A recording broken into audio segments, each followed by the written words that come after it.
Olá pessoal, tudo bem? Bom, vamos lá. Primeiramente agradecer a vocês por ter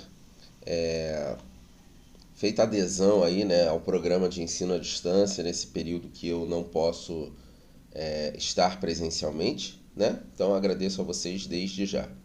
E claro, se vocês se sentirem desconfortáveis em qualquer momento, perceber que tem sido prejudicial, vocês sinalizem, porque aí eu comunico a coordenação e eles pedem a substituição. E vocês não precisam se preocupar quanto a isso, porque o importante, claro, gente, é que vocês passem por um processo de aprendizagem que seja satisfatório. Não adianta também a gente tentar tapar o sol com a peneira, né? O ideal é que com essas aulas vocês compreendam o conteúdo e tenham condições tanto quanto teriam se estivéssemos em sala de aula, ok? Então vamos lá. Hoje nós vamos falar da disciplina Embalagens e Transportes. Eu botei a aula 1 aqui, que é a aula 1 EAD, tá? Para algumas turmas pode ser que essa não seja efetivamente a primeira aula, mas o assunto é novo, tá bom? Mas em relação ao ensino à distância, essa é a nossa primeira aula da disciplina Embalagens e Transportes. Bom, o ciclo, melhor dizendo, o dia, né? Vou até trocar aqui, né? O dia, a data da programação dessa aula, dia 1º de agosto de 2020, ok? Meu nome é Pablo Souza e pela unidade Vilar dos Teles da Microlins, vamos dar sequência aí ou início à disciplina Embalagens e Transportes, ok? Gente, então, como eu falei agora há pouco, a gente vai dar continuidade ao curso de rotinas nesta modalidade e esta aula a gente vai falar de embalagens e transporte. E para seu controle, né, caso você já tenha aí a apostila, o que nós falaremos hoje você vai encontrar no capítulo 1 e no capítulo 2 da apostila, ok? Se você ainda não tiver a apostila, foca muito no que eu vou falar, muito no conteúdo, apesar de pouco material físico, né, material didático aqui, teórico, você depois, quando adquirir a apostila, você vai ter uma leitura mais completa. Mas eu extraí de lá uma parcela significativa para a gente discutir, ok? Bom, quais serão os tópicos de hoje? Nós falaremos sobre embalagens e sua aplicabilidade segundo os diversos profissionais. Então, quando eu falo isso, eu digo o seguinte: as embalagens elas são percebidas de formas diferentes pelos diversos profissionais. Então, o administrador vai olhar a embalagem, vai pensar alguns aspectos dela, né? O profissional de marketing vai olhar para a embalagem como uma oportunidade de colocar ali, praticar ali a sua atividade, né? Como profissional de marketing que é. O pessoal de design, né? Ele vai olhar para o produto e para a sua suposta embalagem e vai começar a imaginar como é que pode ser aquela embalagem. Agora é importante dizer que esses profissionais, no momento da criação, da aprovação, da validação da embalagem, eles vão opinar, né?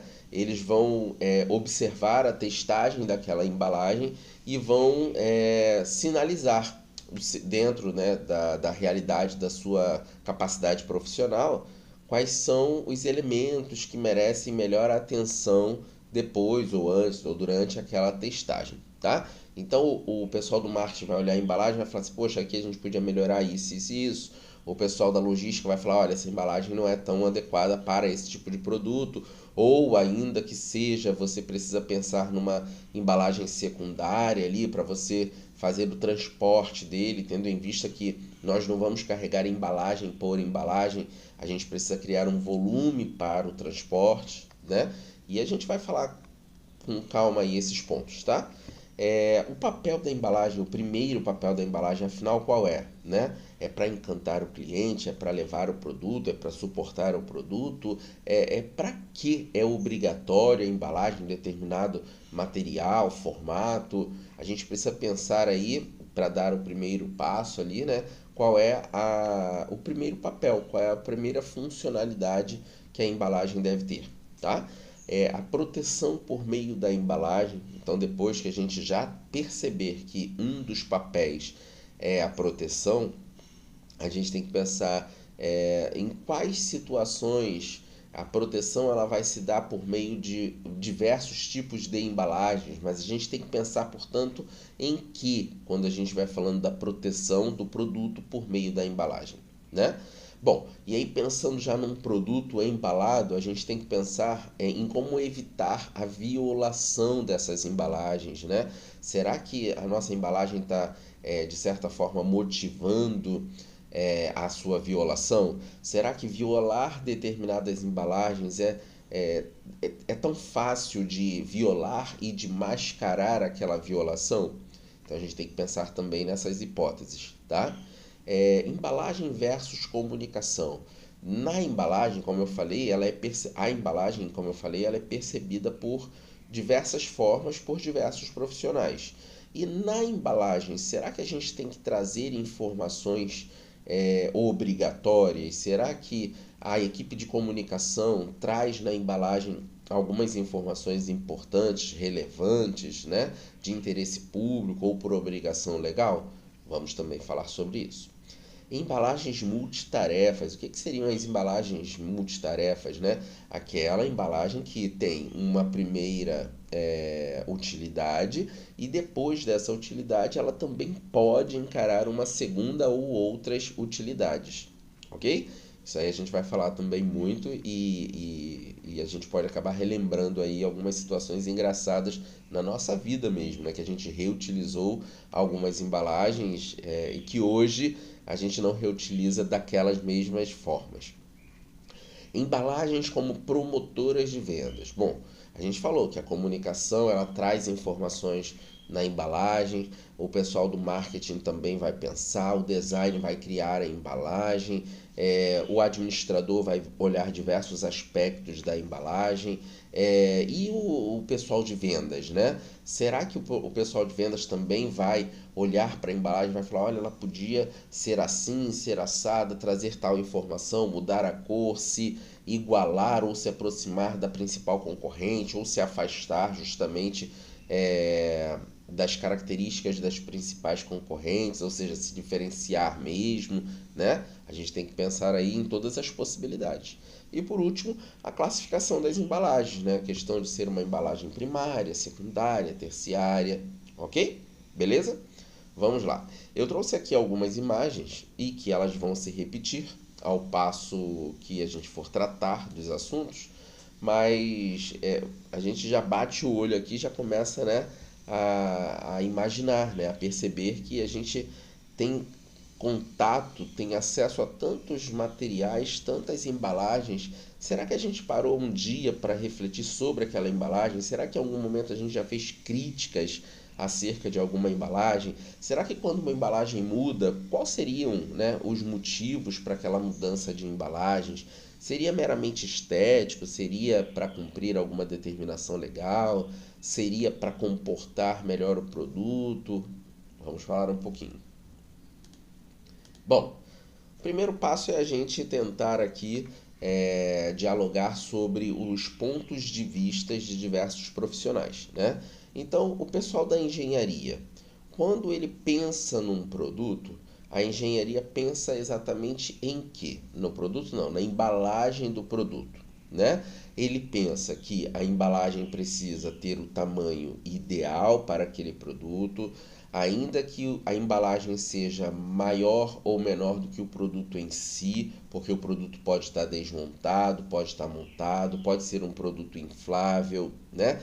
Pode ser um produto que necessite ali de um espaço interno para que não haja um, um, um, um contato, né, do próprio produto com ele mesmo, né? E aí a gente vai ver algumas situações, né? Mas o que a engenharia pensa, né? A engenharia pensa justamente o que? Nas dimensões dos produtos, né? Das embalagens dos produtos. A engenharia ela é importante nesse momento ali para poder definir a estruturação daquela embalagem, que tipo de material que tem que ser a embalagem, Não adianta ser só bonita, ela tem que ser prática, ela tem que ser utilizável, né? Ela tem que ser enquadrada, adaptável àquele produto. Não adianta você criar determinadas embalagens para determinados produtos. Vamos falar isso até um pouco à frente. Conforme a gente for falando nos slides seguintes, a gente vai podendo também perceber quem é que deve ter pensado sobre aquilo. É óbvio que todos podem fazer críticas de embalagens, mas qual profissional que deve ter se atentado a determinada situação, né? Quem deve ter sido o profissional que criticou aquela embalagem ao ponto de mudar? Vamos tentar aí chegar a esse ponto, tá? Pessoal do marketing, o que o marketing olha para a embalagem e pensa, né? Ela pensa na promoção daquele produto.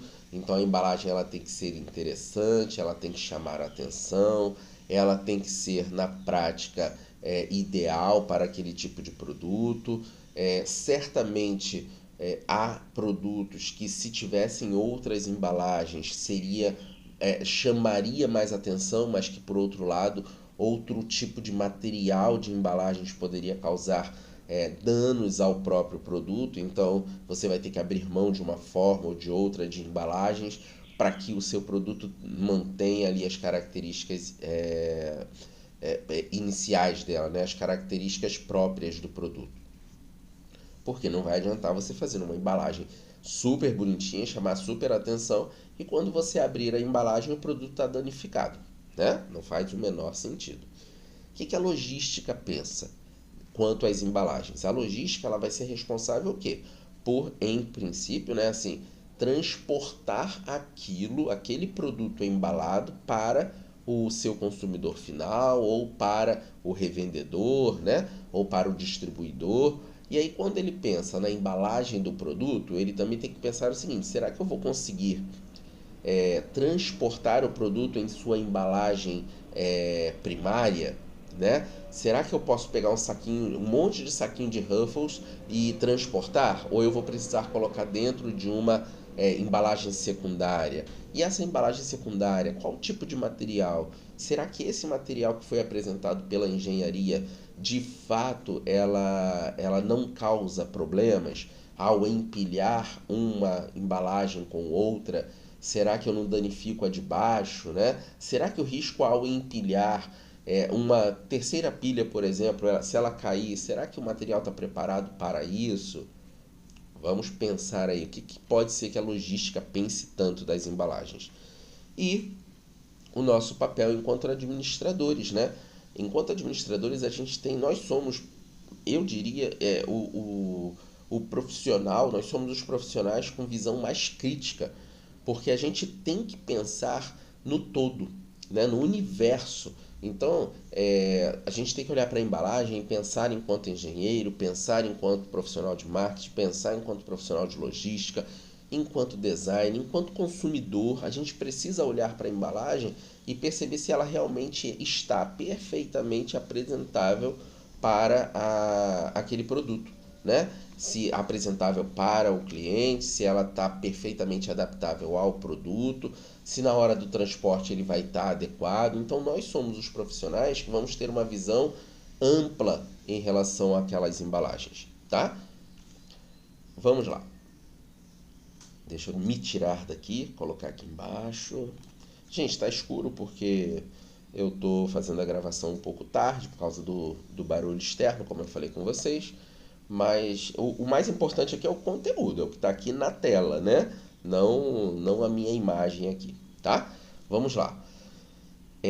Primeiro papel da embalagem. O que seria o primeiro papel da embalagem, pessoal? Para que serve a embalagem? A embalagem ela tem que ser adequada ao produto. E aí a gente já tocou no assunto, né? Adequada em que sentido, né? Ela precisa comportar o produto, ela precisa transportar o produto. Agora, a embalagem tem que ser o quê? Perfeitamente adaptável ao produto. Se o produto for úmido, eu não posso ter uma embalagem de papel, por exemplo, né? Se o produto for seco, eu não posso ter uma embalagem de certa forma que vai permitir que o ambiente externo acabe, né, a temperatura, a trepidação, alguma coisa nesse sentido, vá criar, causar impacto no produto que está ali no interior da embalagem, né? Então vamos lá, olha, a embalagem deve conter o produto, aliás, a embalagem deve conter o produto que carrega produtos químicos. Será que qualquer embalagem serve para transportar produto químico? Gente, a própria reação química do que a gente pode estar falando pode acabar danificando a embalagem. Danificando a embalagem, o que vai acontecer? Vamos imaginar aí um produto químico numa embalagem comum. Gente, um produto químico num papelão. E se aquele produto químico reagir no papelão e estragar o papelão? Daqui a pouco você vai ter aquele produto químico no chão, em cima de outras embalagens, de outros produtos, e aí pode causar transtorno. Então, a embalagem ela tem que ser adequada ao que tem lá dentro, né? Produtos secos. Produtos secos, eu posso utilizar uma embalagem de papel sem que esse papel tenha um revestimento plástico, térmico, né? Eu posso, por exemplo, pegar, e você tem exemplos aí, né? Que pode ser até que gere uma dúvida agora, gente. Você tem no mercado, por exemplo, embalagens de papel para levar farinha de trigo, por exemplo. Mas, se você comprar aquela embalagem de papel, você vai perceber que o revestimento interno da embalagem, ela tem ali uma plastificação, né? Então, você enxerga uma embalagem de papel e, de fato, ela tem a camada de papel, mas antes de chegar no produto, você tem uma embalagem ali de plástico que vai proteger melhor aquele produto seco. E se o produto for úmido? Imagina colocar um produto úmido numa embalagem que umedece, que vai acabar molhando com aquele produto. Vai acontecer igual o produto químico, né? A embalagem vai se desfazer. Produtos perfurantes e cortantes. Não adianta você colocar um produto que tem uma ponta lá, e seja necessária aquela ponta porque faz parte do produto, numa embalagem de plástico, por exemplo. Porque aquela ponta, né, aquela pontinha do produto vai fazer o que com a embalagem plástica? Vai rasgar a embalagem.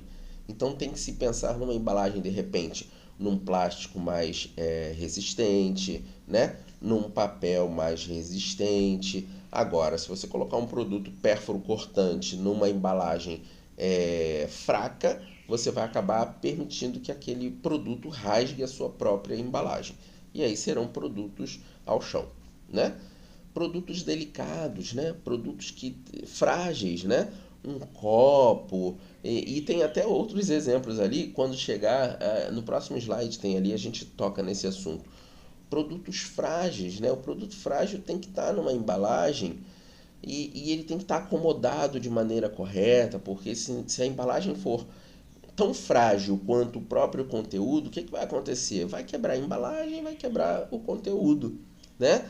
Às vezes a coisa simples, bonita, né, refinada, acaba chamando a atenção. Uma taça, né, ali de cristal, é tão bonitinha e tal, e a embalagem às vezes tem que ser bruta, né? Por quê? Porque se a embalagem não for bruta, vai quebrar o produto que está ali no interior da embalagem, ou até a própria embalagem. Por isso que você às vezes vê uma embalagem assim bruta, mas bonita, interessante, que chame a atenção, e dentro tem algo ali extremamente delicado, tá? Produtos pesados, gente. Vou colocar um produto pesado dentro de uma embalagem, uma sacola plástica, né? Que não suporta tantos quilos ou tantos gramas ali daquele produto. O que vai acontecer quando eu pegar aquela embalagem? Vai rasgar, né?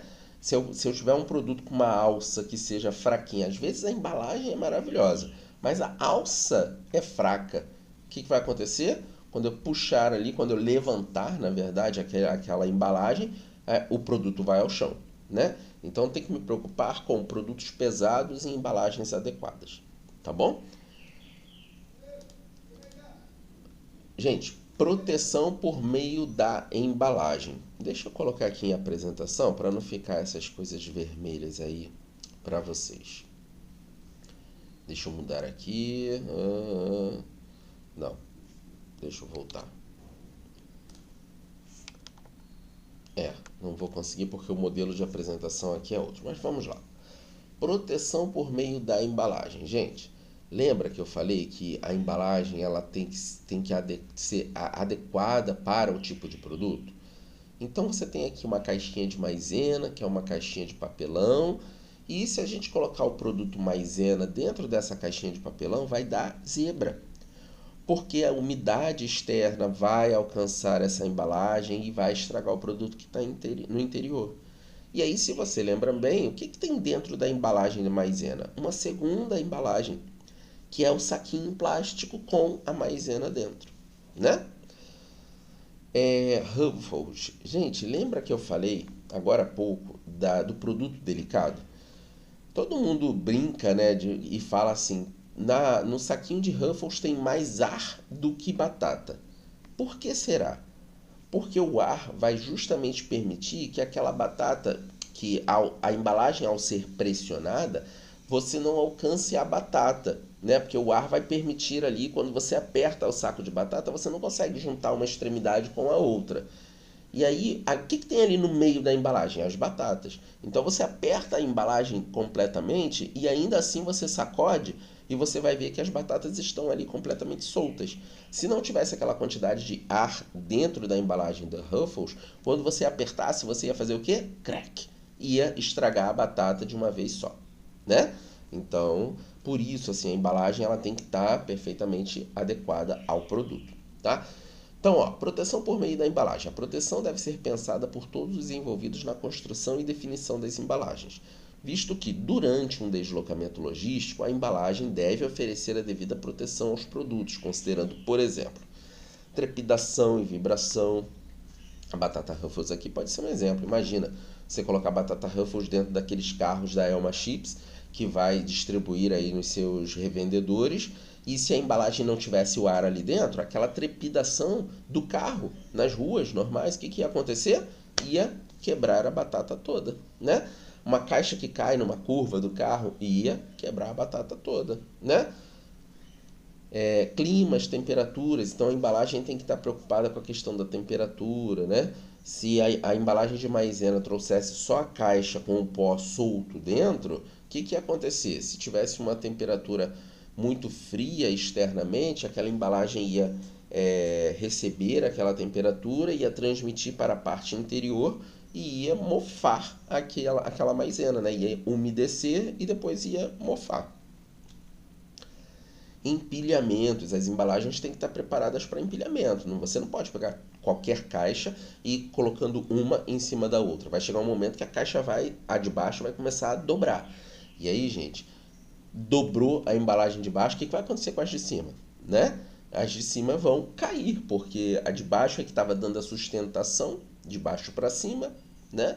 Então a embalagem, nesse caso aí a terciária ou até a secundária, ela tem que estar preparada para esse tipo de coisa, tá? Pressão, gente. Quando eu falo aqui pressão, é a questão de um produto, né, uma embalagem grudada na outra, amarrada de repente, mas principalmente a pressão atmosférica.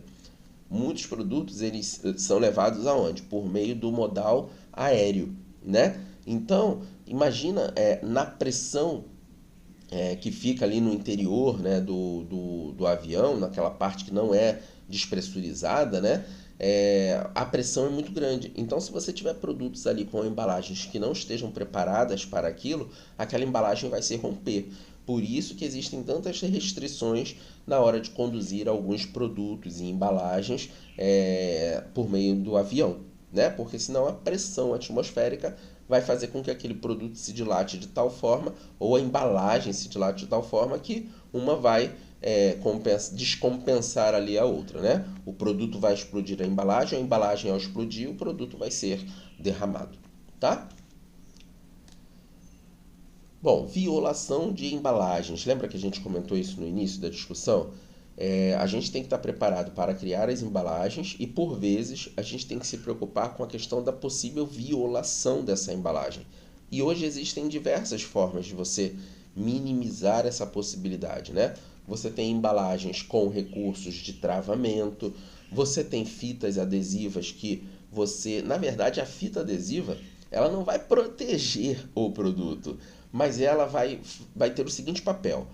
Quem vai danificar, quem quiser tirar aquela fita tem que ser inteligente, né? Ela vai perceber o seguinte: se eu tirar esse lacre aqui, eu não vou conseguir colocar esse lacre de volta, porque é um lacre antifurto. Aquele tipo de lacre que é todo picotado, que quando você tira ele se rasga. E aí, se ele se rasga, a pessoa que vai receber aquela embalagem vai perceber que o produto foi ali alcançado, né? A embalagem foi danificada.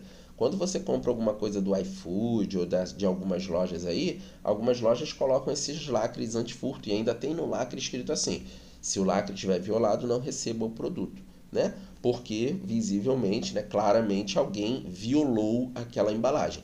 E aí, se violou a embalagem, o que estava no interior dela pode ter sido modificado, alcançado, né? Pode lhe causar algum problema, principalmente produtos de alimentos, né? Alimentos, as empresas têm muita preocupação, porque alguém pode abrir, colocar alguma coisa ou tirar, enfim. Ok? Beleza? Embalagens versus comunicação. Gente, na embalagem, pensa aí numa embalagem, a gente tem o desenho aí do Danoninho, né? A embalagem do Danoninho, você vê ali o desenho do dragãozinho, mas você vê uma série de informações nele também, que a criança não vai ler não, mas o papai e a mamãe tem que ler. Por quê? Pode ter ali a informação de algum produto, uma matéria-prima que o filhinho dele seja alérgico, então tem que ter esta informação, né? A questão do peso para se diferenciar de um produto para o outro, a questão da composição, né? Às vezes a embalagem do Danoninho, acho que não é o caso, que Danoninho acho que só tem de morango, né? Mas enfim, outros iogurtes aí, você tem numa mesma embalagem, às vezes um copinho de um sabor, um copinho de outro, então tem que ter ali a informação que vai diferenciar um produto do outro, né? A questão promocional, a questão de redução de, de peso, né, ou de medida propriamente dita, se a embalagem é promocional. Então, a embalagem acaba sendo ali uma folha em branco que o pessoal da comunicação vai começar a imprimir nela as informações obrigatórias por vezes ou importantes na maioria das vezes, tá? Então nessa embalagem aí de Danoninho você vê ali o peso, o nome do produto, a linha do produto, o sabor do produto, a validade, a fabricação, a composição, as informações nutricionais, né? Se o produto tem ali o glúten, se não tem, né? Então as dimensões do produto, o peso, né, de cada copinho e o peso do todo, tem que ter essas informações. Como eu falei, por vezes obrigatório, que aí quando você estiver trabalhando, na empresa que você estiver trabalhando, terá essas informações para que a gente não seja pego aí de surpresa, tá bom? Essa parte aqui às vezes é engraçada, né? Falar de embalagens multitarefas. Quem nunca reutilizou algo? Não vou nem falar o que está aí na tela, mas eu já, né? Minha mãe, muitos e muitos anos. A embalagem de requeijão, eu assisti esses dias um vídeo que fala sobre a alma dos produtos, né? A reencarnação dos produtos. Quando morre um copo de requeijão, nasce um copo d'água, né? Quando morre uma garrafa de alguma coisa, nasce uma garrafa d'água. Quando morre um pote de alguma coisa, nasce um vasinho de planta, né? Então é a reencarnação dos produtos. Mas antigamente, pessoal, os produtos como o copo de requeijão, muitos deles vinham ali na imagem, você consegue ver ali, né? Copo decorado, porque já se sabia que aquele copo seria utilizado para enfeitar ou para reutilizar efetivamente. Nossa, como eu me lembro que na casa da minha mãe, nem lembro se tinha é, copo efetivamente, né? Copo aquele que você compra que é copo para servir água, né? Acho que era copo de requeijão, extrato de tomate, copinho disso, copinho daquilo. E as embalagens, esses copos de vidros, já vinham com a decoração, porque era bonitinho, né? Então isso fazia com que a dona de casa escolhesse, às vezes, né, um produto, se tivesse dois produtos que para ela estavam ótimos, né? Tanto um quanto o outro. Mas um tivesse um copinho decorado, ela ia lá no copinho decorado. Esses dias eu vi uma linha eles chamam de edição limitada, né? Da latinha do leite condensado, moça. Era uma latinha que vinha com a pintura, né? Você tinha aquela embalagem, você tinha um rótulo, você tirava o rótulo, a embalagem toda colorida, toda bonita, mas e ele dava a sugestão, a empresa dava a sugestão para que servisse de latinha para plantas de pequeno porte, né? Então você tinha lá que furar o final ou usar, eu não vou lembrar o nome, que é muito chique, mas você usar aquela latinha do leite condensado como. Não vou lembrar mesmo nome, mas é como se você pudesse pegar um vasinho menor de planta e colocar dentro dessa latinha do leite moça, porque era uma latinha extremamente decorativa, bonita pra caramba, tá? Mas eu até peguei uma latinha dessa, mas ela enferruja. Enferruja com muita facilidade, né? Mesmo você não colocando em contato com a água, a umidade do ar vai causando ali vai enferrujando aquele produto. E aí enferruja onde ele tiver calçado, né? Onde ele tiver em cima, né? Se ele tiver numa pedra, por exemplo, de mármore, vai marcar a pedra de mármore ali de ferrugem. Tá vendo? Esse é um ponto de crítica, né? O administrador ele tem que, ou o administrador, ou os clientes, ou a empresa do pós-venda, a equipe de pós-vendas, tem que se atentar para isso. Porque, de repente, ele vai. Agora eu estou até pensando aqui, será que não era? Aquela tampinha, eles poderiam colocar uma tampinha de plástico e aquela tampinha depois ir para o fundo para que, ao colocar em cima, não tivesse o que? Um enferrujamento precoce, né? E nem estragasse aonde ele estava colocado, né? Vamos lá. Embalagem como promotora de vendas. É aquela embalagem que ela se vende, né? Ela vende o produto. Às vezes a pessoa compra porque a embalagem é bonita. A criança, quando bate o olho nessa embalagem aqui, gente, ela tá vendo um brinquedo. Ela não tá vendo nem o shampoo, nem o condicionador, ela tá vendo o brinquedo. E aí a criança vai lá para a baciazinha dela, né? Para pia, para o boxe, para banheira, né? E vai levar aquele brinquedo. A mãe pega aquele brinquedo, joga ali o shampoozinho, mas a criança pega o brinquedo. Então a mãe, por vezes, vai comprar aquilo ali porque ela vai servir de distração para a criança na hora do banho, né? Então a embalagem ela é promotora de vendas também, né? Ela tem que ser útil, ela tem que ser percebida pelos profissionais como promotora de venda. Eu botei aqui a foto da embalagem do feijão porque particularmente eu acho muito interessante as embalagens transparentes, a embalagem que mostra o produto, em especial aquela embalagem que mostra o produto sendo demonstrado aonde é que vai ser produzido. Então eu botei o feijão pelo seguinte, olha aqui, uma caçarola, né, uma panela aqui, e ela tem o fundo transparente. E aí o produto que está na embalagem é o que alimenta essa panela, esse desenho dessa panela. Então, se aqui você tivesse o feijão marrom, aqui nós teríamos o quê? O feijão marrom, né? Eu, particularmente, né, acho interessante. Você tem diversos produtos aí com embalagens transparentes, né? Para a pessoa ver justamente a tonalidade daquele produto, a qualidade, o brilho. E nesse caso aqui, a embalagem tem uma panela com fundo transparente e você vê o próprio feijão ali dentro, né? Como se estivesse ali preparando mesmo o feijão. Por último, para o nosso vídeo não ficar muito extenso, vamos tentar encerrar aí com 35 minutos. Como é um vídeo que só eu estou falando, a gente não está interagindo e tal, mas eu peço para que vocês, desde já, ao assistir o vídeo, se tiver algum comentário, vai mandando lá nos grupos. Alguns grupos de turmas eu não estou, mas vão discutindo porque isso é importante. Se a coordenação perceber que esses vídeos não estão trazendo para vocês oportunidades de aprendizado, a gente vai ter essa modalidade encerrada muito breve, né? Então, enfim, pode ser interessante para alguns, para outros não será. Bom, classificação de embalagens. Deixa eu me tirar aqui de novo. Classificação de embalagens, a gente pode classificar como primário, secundário e terciário. Aí pela imagem você já consegue ver. Primário é aquilo que vai receber o produto. É a embalagem do produto propriamente dita.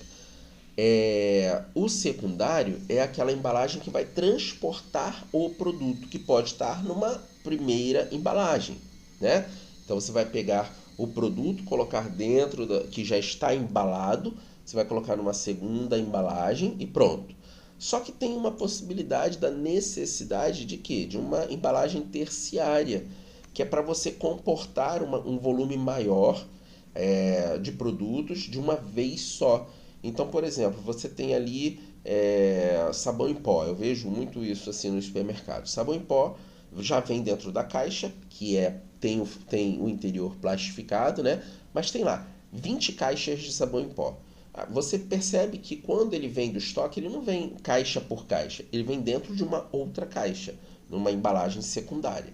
Só que quando aí vocês começarem a raciocinar dessa forma, vocês vão imaginar, já dá para perceber que quando ele vem no caminhão, num volume muito grande, ele também não vem só aquela caixa de 20, um monte de caixa de 20 mais separadas. Ela vem num pallet, né? Que traz o quê? Um monte daquelas caixas com 20 unidades no interior, né? Então tem a embalagem do produto, a embalagem da embalagem e a embalagem que vai trazer a embalagem da embalagem.